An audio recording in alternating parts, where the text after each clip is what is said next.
When analyzing Mount Rushmore from specific eras, the term Big Three has become more prevalent in hip-hop discourse in the last year than it has ever been. The argument about who belongs to this exclusive group has been superseded by identifying the one true GOAT of the class, which is obviously Kendrick Drake and J. Cole. Following the fallout from Drake and Kendrick's 2024 rap feud, everything changed, and now people are beginning to wonder if the anointed kings are still deserving of being regarded as the monarchs of modern hip-hop, because they achieved the ideal balance between critical and commercial success. These three MCs were awarded the title. The Big Three are notable because what began as a legendary trio may have evolved into a rearrangement of the entire rap game, especially because there are other artists making just as much, if not more, noise than the ones we're usually told are at the top. One of those artists is your buddy, Luista.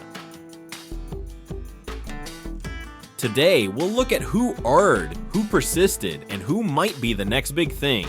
Drake and Kendrick Cole were long thought to be the most well-liked hip-hop musicians at the time. They each developed a specialty and were the kind of artists who could stop the game whenever they fell, making everyone stop and consider what had just happened. For years, the bulk of the hip-hop community did not question this, and the three of them continued to be perceived as existing in the same unjust and inaccessible environment that modern musicians could only hope to enter until Drake and Cole ultimately recorded their first-person shooter raps on who the true GOAT was. The Big Three label was practically an unwritten fact that the rappers themselves never specifically addressed, but probably always maintained in the back of their heads. Love when they argue the hardest MC. Is it K-Dot, is it Aubrey or me? We the Big Three like we started a league, but right now I feel like Muhammad Ali. It wasn't the first time Cole had talked about his position in the rap hierarchy. In a song that sparked a lot of conversation on Heaven's EP, he had expressed his goals. Although he accepted the rankings some fans had in mind,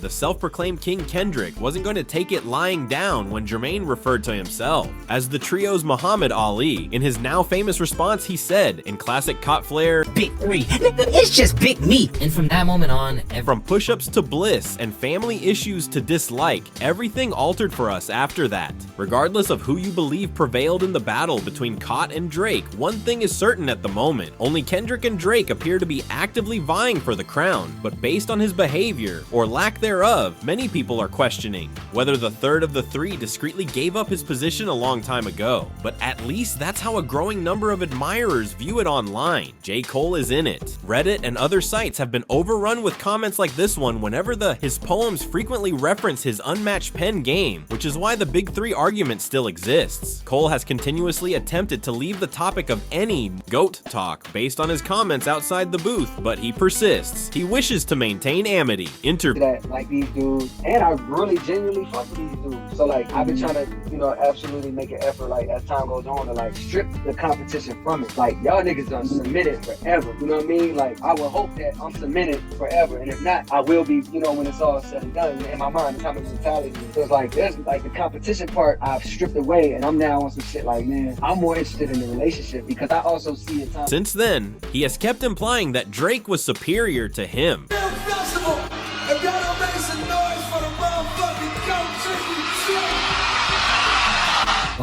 While standing there and acknowledging Drake's direct contact information for the consultation reward. Because, I don't always want to have like a heartfelt moment when we're on stage together and shit, but you did that pipe down freestyle the other day, right?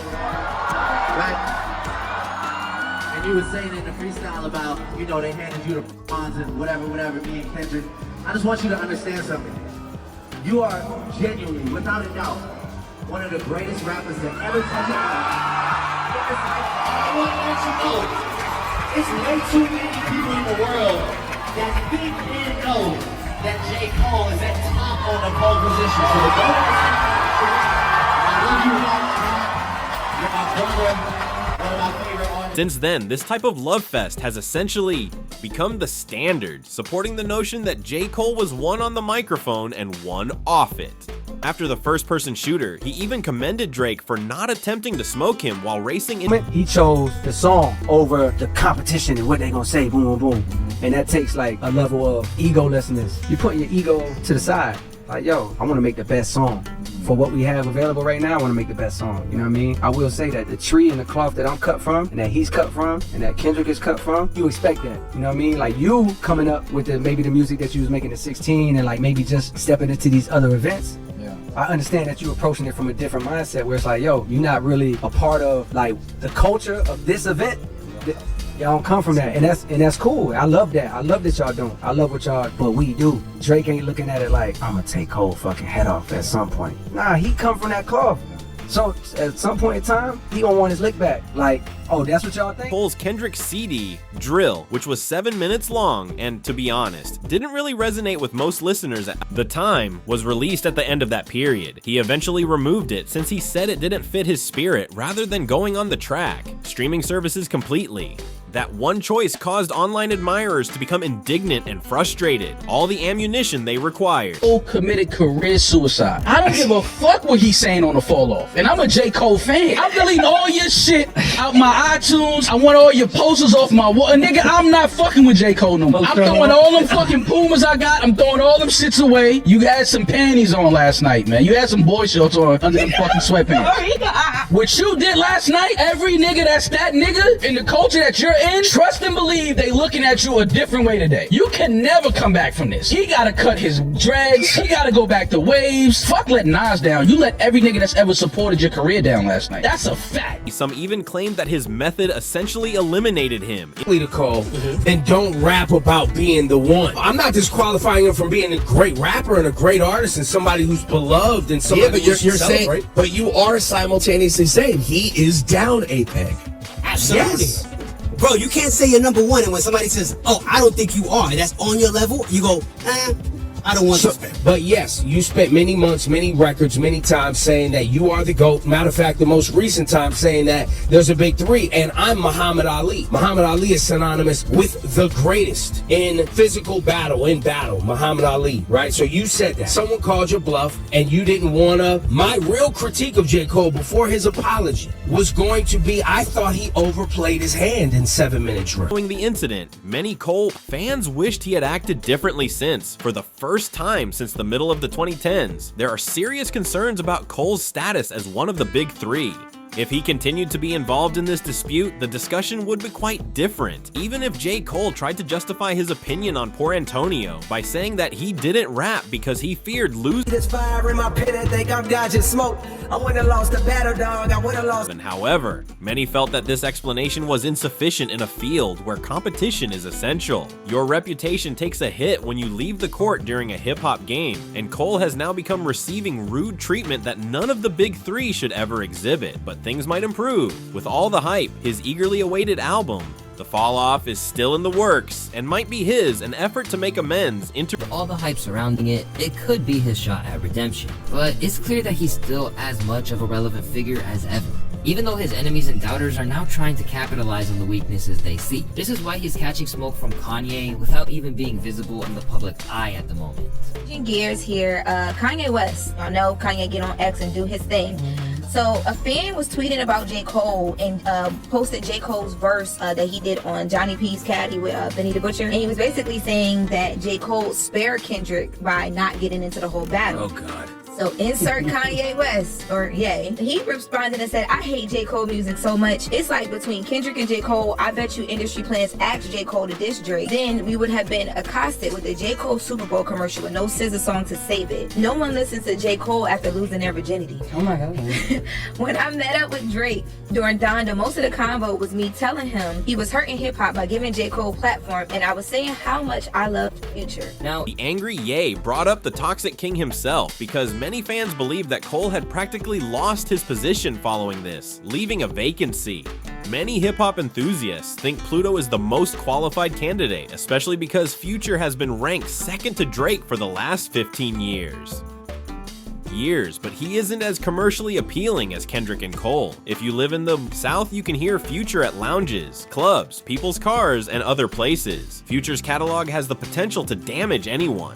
Some, like 21 Savage, contend that Future is not as good at appealing to the streets as Drake, while others believe he should be right behind Drake in the rankings. Comes from a user who was talking about why he believes Future ought to be included in the Big 3 discussion. Drake like that, well, if I wasn't a rapper, I don't feel like I still would listen to Drake for real. It's just I'm a rapper, so I understand the work he put in now, how hard he go. Like when you ain't no rapper, all them statistics don't mean shit. A regular street nigga don't give a fuck about how many times you went #1, like how many white people listen to your shit, cause they don't even think that them niggas, the farthest they think is the club. Who's selling this club out? That's who they think is the biggest niggas. Like in Atlanta, it's a lot of niggas who you really can't tell them Future ain't bigger than Drake. Really? Oh God, nigga. I used to think that. Drake ain't really no big mixtape artist like that. How you got all your Drake albums, you probably really went in the store and bought them motherfuckers. Every Future album I ever heard was a bootleg. Niggas was bootlegging it or going to live mixtape. So when nothing was the same or whatever, all that type of shit came out, nigga ain't knowing how to get to that shit. After 9 studio albums, various Future has certainly earned his place among the greats with his 9 solo albums, several collaborations, and hundreds of platinum awards. Of course, he has been chastised by some for not changing topic or idea that is constrained by his inability to go beyond his own voice. Yet similar to J. Cole, despite Future's awareness of his talents and ongoing efforts to build upon them, the notion that he ought to be among the Big 3 isn't exactly a novel concept. In fact, this perspective has been discussed for years by individuals like DJ Vlad and Charlemagne. Big 3 isn't even a new idea. In fact, people like Charlemagne and DJ Vlad have been debating this position for years. 2015 interview, Charlemagne seems to have recognized that his appeal had certain limitations, refused to give him that position, but he admitted that he had influenced the culture and that rappers were the rapper from Atlanta. Future is getting into legendary status because of everything he represents, everything he stands for, like certain lingo, like motherfuckers is sending out pictures in Gucci flip-flops just to let niggas know I'm fucking your girl. Like, don't get me wrong, Future's getting into legendary status. And all these guys are getting into legendary status, but I see overall impact broader from Kendrick, Cole, and Drake. Because Future is still for the hood. Future is still for the street. Now, 10 years later, it is an undeniable fact that the Future will have an impact. I think the most influential artist actually of the past 10 years is Future. Most important, most influential to Given his extraordinary longevity and the ways he has impacted the state of hip-hop today.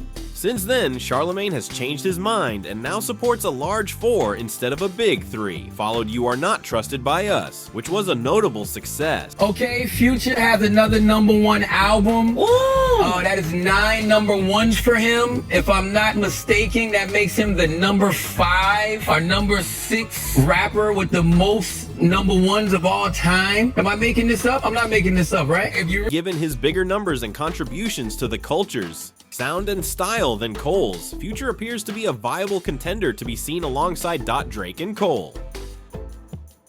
Pluto is all about vibrations, so just because he's up there doesn't mean he's running for this position. Jermaine, on the other hand, has a rather strong bar presence in almost every location. In contrast to musicians like Drake and Kendrick, who are determined to be the greatest of all time, Future appears content to be wealthy and pertinent. I shouldn't even be this happy. I'd be like, man, it's so much shit that about me that's not right. Man, why I'm this happy? I'd be like, man, I don't even, because of this, I'm living my dream. In terms of altering the hip-hop sound, Future's phenomenal success in the mid-2010s is essentially undeniable, but some have taken his teachings and built upon them to the extent that it would be ridiculous to the best. Musicians of our time, to exclude them. Travis Scott seemed to be rising steadily from that conversation, from Birds in the Trap Sing Like McKnight to 2018's Astroworld. After all, the album debuted at the top of the US Billboard 200. Travis Scott has received more resolute public backing than most musicians since the release of Rodeo in 2015. The 537,000 album equivalent units he sold put him in a position of seeming global dominance. Without being too specific, the Astroworld Festival disaster dealt a serious setback to his career, causing companies like Nike to briefly sever their relationship with him as they attempted to grow. In an interview with GQ, he commented, "I was Just overly devastated. I always think about it. Those fans were like my family, implying that even though he settled hundreds of lawsuits related to the incident after a period of silence following the backlash against his apologetic video, he is still affected by it. You can feel sorry for my followers and their families during difficult times, even though I truly care about them. Few professions are worthy of being mentioned while discussing being a hip-hop celebrity. Even though Travis would never fully get over it, he did so in 2023 after Utopia came out. Kanye West will surpass all other rappers in terms of the number of streams. He spends more time on Spotify than Kendrick and Cole combined because he is passionate about music, vigor. As regaining that platform is the aim. Trav always making music. Hell yeah, man. Every day? Yeah. Travis got unlimited energy. I know, I don't get it. Unlimited energy, bro. All the time. Do you ever get tired? I mean, yeah, I get sleepy. You know, like a robot. Yeah, I get sleepy, but I mean, it's like fun to me. When I get bored, that's when I get tired. But I try to find fun in like everything I do. Is performing more fun, making it more fun? Performing it might be like the best. It's like, it's the real party. And it's like, I make music to perform it. You know what I'm saying? Oh yeah, so when you go in the studio, you're like, I'm making this, how would it sound when I perform it? Yeah, it can be like the loudest or the calmest song, like, you know, I just wanna. Yeah, but also you just add that all the fans is going crazy in there, it's just like a drug. He also wants to accomplish more and is annoyed by what he perceives to be repeated Grammy rejections. Are we maybe putting too much importance on one award show? Like when you are the culture? People always talk about that. I think about it like a club, right? If there's a club, a Grammy club, right? And it's like, man, you got Michael Jackson, Stevie Wonder, like these are real greats. Kanye West, you know, Jay-Z. I'm at that mother, like, at the rope, like, yo. In addition to having a lengthy collaboration history with all three of the so-called major three rappers, he has also earned their respect. The level of reciprocal appreciation even shocked Kendrick. Man, I need this K-Dot verse, because I seen him, he had a show and people started singing Antidote. And he was like doing it with him. I was like, I'm on Kendrick radar. And that was the second time I met him at the VMAs before. Like, he walked up to me, he's like, yo, man, my name's Kendrick, your music's very inspirational. I love it. It's like super dope. I love your last album. I was like, what? Bro, you know, you be barring ends out. You know, you be RIPing ends on the track, man. Like, he just walked up to me and was just like, yo, I'm Travis. I think when I be rapping, I'll be like really listening to your music, like, man, this dude's just said a lot of bars, man. Like, these raps I got right here be looking like this, man, like spaced out. I'm like, man. Meanwhile, if the allegations are accurate, he might have some hidden smoke for Drake. Big rapper who secretly hates Drake despite having big records with him. Yeah. And some people are saying it's Travis Scott, but you didn't confirm it. So can you confirm it? I'm gonna leave that one in the air, but you know, are you denying it's Travis Scott? The reason why I don't want to confirm it is because these rapper relationships are fickle. And the moment I confirm it, these two guys are gonna become friends again, and I look like idiotic, right? His sales and sold out gigs throughout the world. What prevents him from being perceived similarly to Drake and Cole Kendrick? Although he incorporates hip-hop aspects into his music, Travis argues that he isn't even playing the same game as them because he doesn't want to be categorized as such, and the bars aren't the major focus. A rapper? How do you describe yourself? I just say I'm an artist. An artist? Yeah, because I got big songs where I'm like not rapping. Yeah, of course. At all. Like Goosebumps is like diamond. You know, I don't rap at all. And then I got songs like Sycamore where I'm rapping, and it's like, you know, diamond too. So I'm just. Travis is readily comparable to the so-called Big Three in terms of effect, so that alone makes a lot of sense. However, because he is always pushing the boundaries of traditional hip-hop, Travis has never tried to fit in dialogue, and he's not alone in feeling that way.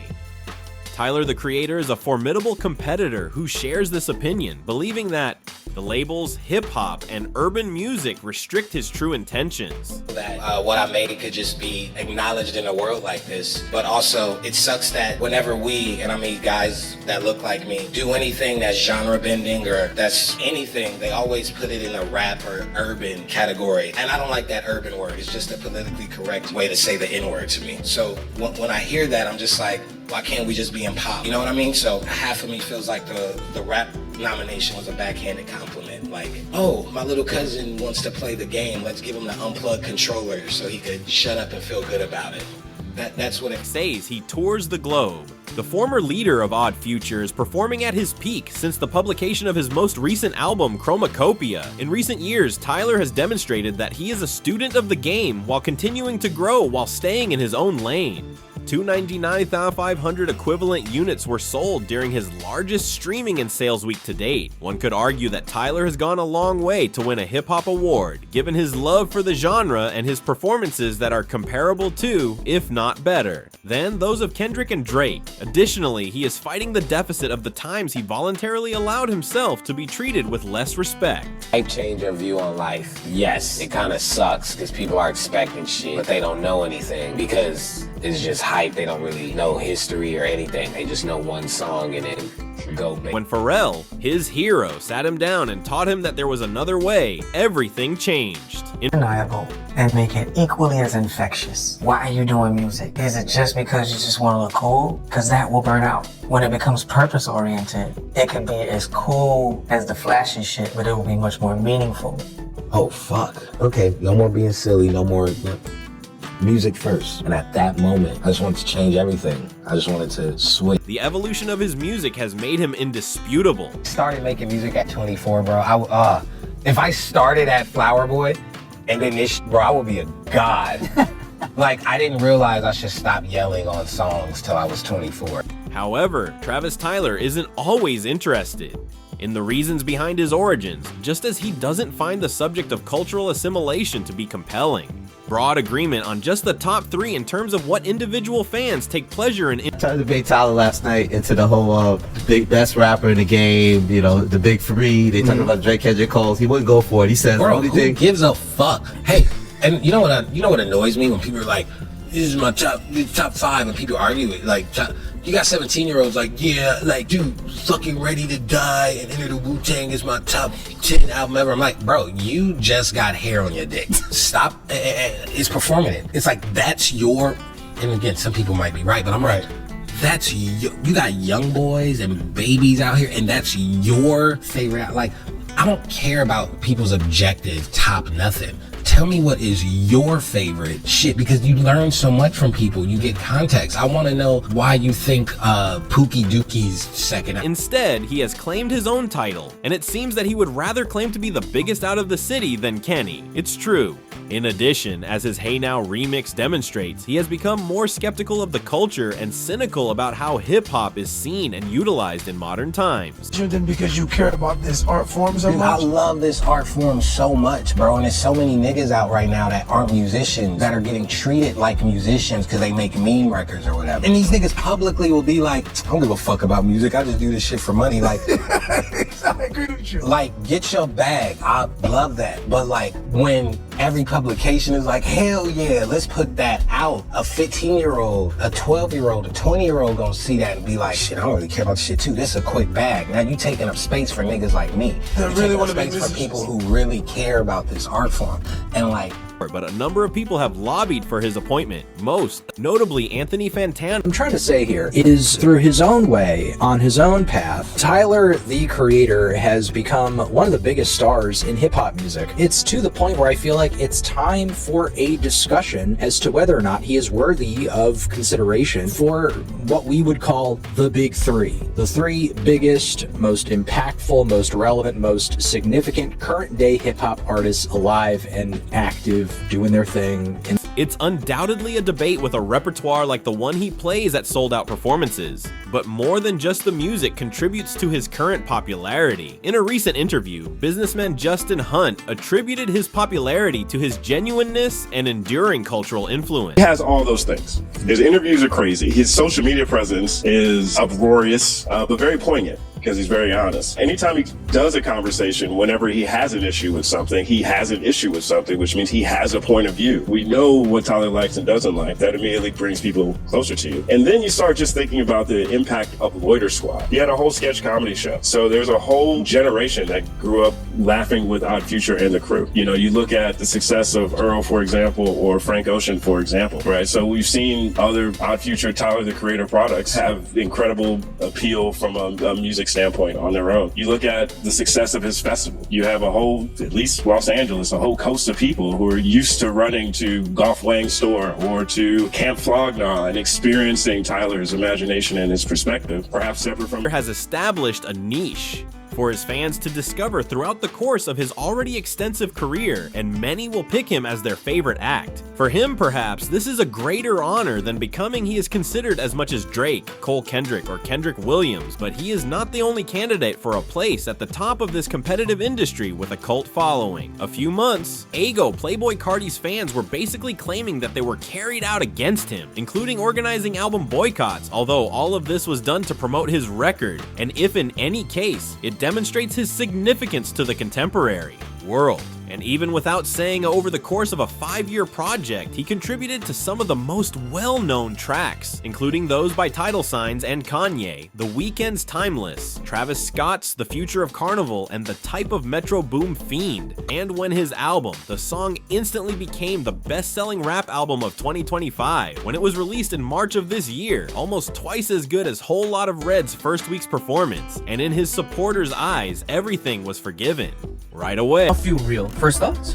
First thoughts, man. I mean, listen, 30 songs. We know that when it comes to Carti, obviously, as of late, he's been going more into like the deep voice. And I think that that's something that like I was happy about with this album, is the fact that you're getting his most diverse vocal performance out of any album in his entire catalog. So that was really cool to see. I think some people might take issue with like the low distorted vocals that sound similar to Future, but if he's pitching down his vocals and sounds like Future, it's not really his fault, right? Didn't live up to the hype for you, bro. Yes, it did.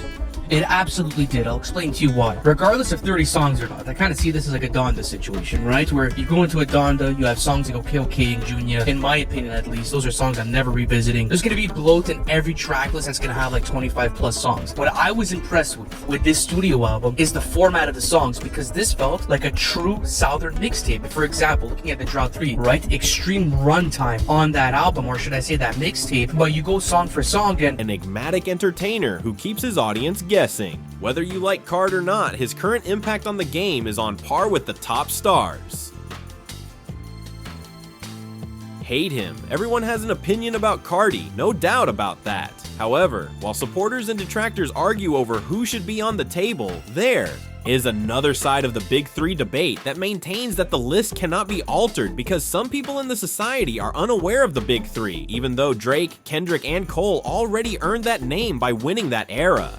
A legacy like that cannot be simply erased. We're referred to as the Big Three because they all exploded at once. Travis is not one of the Big Three, the blog era and the period prior to SoundCloud. Rather than suggesting that contributions be made to the overall image three at the moment, these individuals imply that a Big Three will appear later, and the candidates as only individuals who were there at the time are qualified. And despite the fact that it's difficult to accept that at one point there was competition for one of those positions from people like Meek Mill and Big Sean Wall, and websites such as the Need to Know podcast are still debating the Big Three number 2, the second Big Second Three. tier? The second Big Three of Wale, Big Sean, and Meek Mill.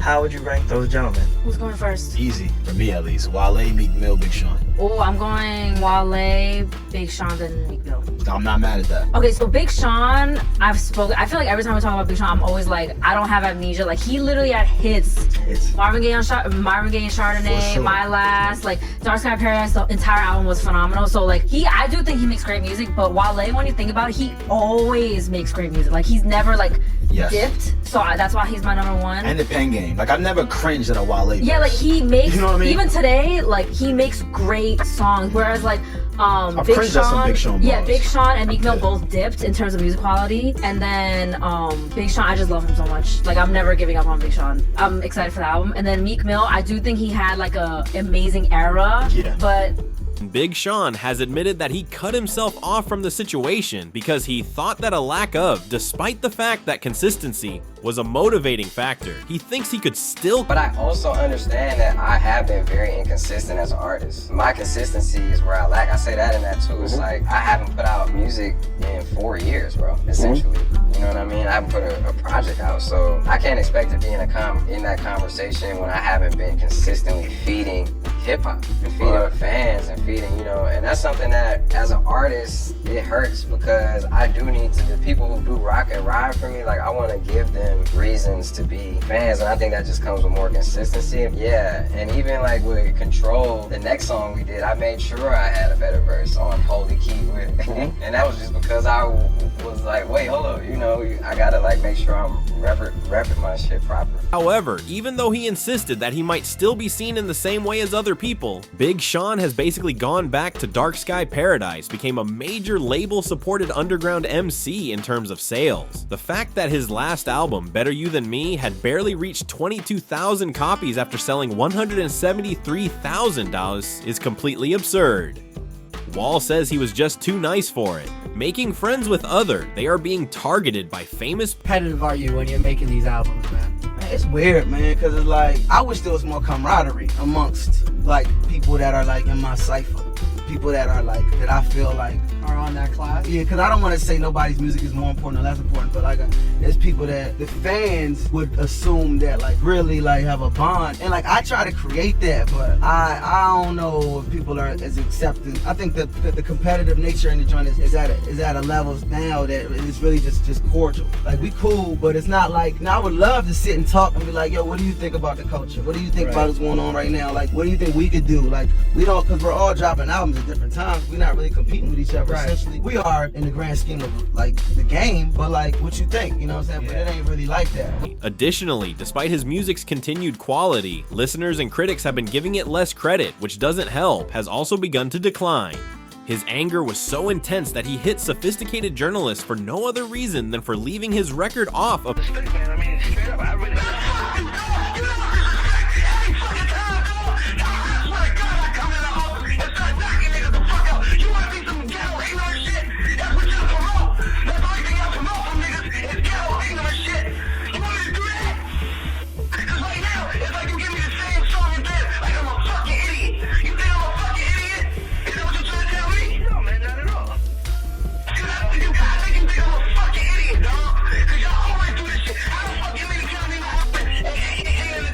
Since that vulnerable period, there hasn't been any traction comparable to what we've seen. Had previously mentioned how Meek's antics, jail term, and straightforward win against Drake had left him out of the running, even though Cameron claims he was there once. Shit against Meek Mill, I just asked that because when people hear of that group, you know, they often say, at one time I did have Meek in that group, but I wanted to know if you had him in that group. Like when it comes to, when they say the big three, he would be in that class of MCs, but for some reason they don't put him in the big three. To me, and Meek is my guys, no slight to us, disrespect Meek. I think Meek is almost like, and I don't want to say it's like, you know, back in the days when you go to jail, that should pop off for you or something. Like you come on like, oh, Tupac went to jail, or even T.I. Even T.I. when T.I. go to jail, or whoever comes to, Gucci Man, great example. Tupac.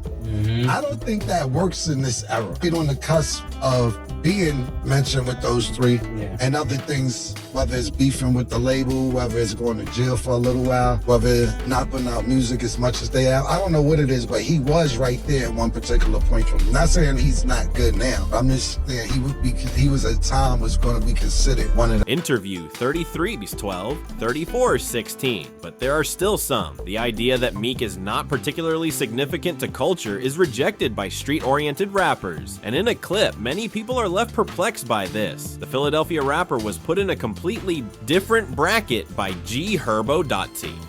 Man, could be now, could be then. You know, when it comes to crafting your musical taste, you know what I'm saying? Who's your big three? I ain't gonna use myself either. I'm not gonna use myself. I'm gonna go Rod Wave. I'll go Rod Wave. I'll fuck with Rod Wave on fire. Let's go. Rod Wave, Meek. Rod Wave and Meek on the squad, okay. Yeah. Third, I'll go Baby. Lil Baby. It's a fire three. There is no specific method to determine who should or shouldn't be present, and the big three notion is obviously not a precise science, but in reality, it's these days.